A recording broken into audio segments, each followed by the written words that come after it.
Cook and food থেকে সবাইকে স্বাগত জানাচ্ছি। এখানে আমি 200 গ্রাম ছোলার ডাল ধুয়ে পরিষ্কার করে নিয়েছি।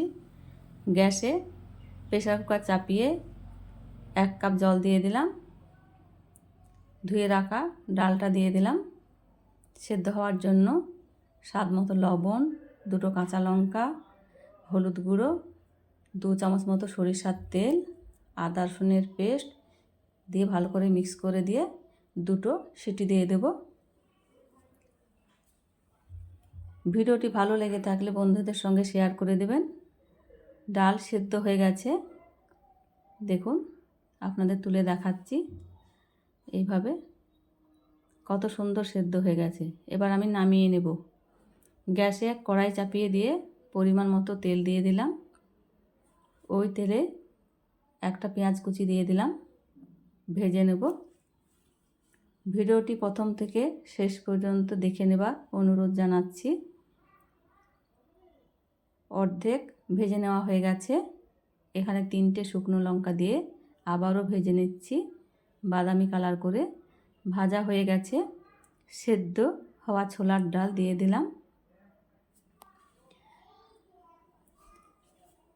এইভাবে 1 মিনিট রান্না করে নেব। ভালোভাবে রান্না হয়ে গেছে। এদিকে পাট শাক নিয়েছি, ধুয়ে পরিষ্কার করে কুচি করে কেটে নিয়েছি। ছোলার ডালে দিয়ে দেব। ছোলার ডালে দিয়ে ভালোভাবে নেড়ে নেব। নেড়ে 2 মিনিট ঢেকে রেখে দেব যাতে পাট শাক সেদ্ধ হয়ে যায়। ভিডিওটি লাইক দিয়ে সম্পূর্ণ দেখে নেবেন। এইভাবে পাট শাক রান্না করলে খেতে তো অসম্ভব মজার হয়। গরম ভাতে খেতে দারুণ লাগে।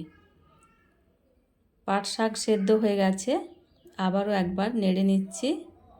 ওপর দিয়ে ভাজা জিরের গুঁড়ো ছড়িয়ে দিয়ে আবারও একবার নেড়ে নেব।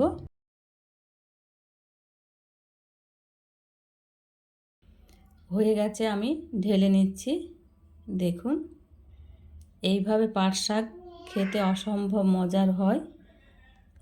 আপনারা একবার এইভাবে খেয়ে দেখবেন, কমেন্ট করে জানাবেন কেমন হয়েছে।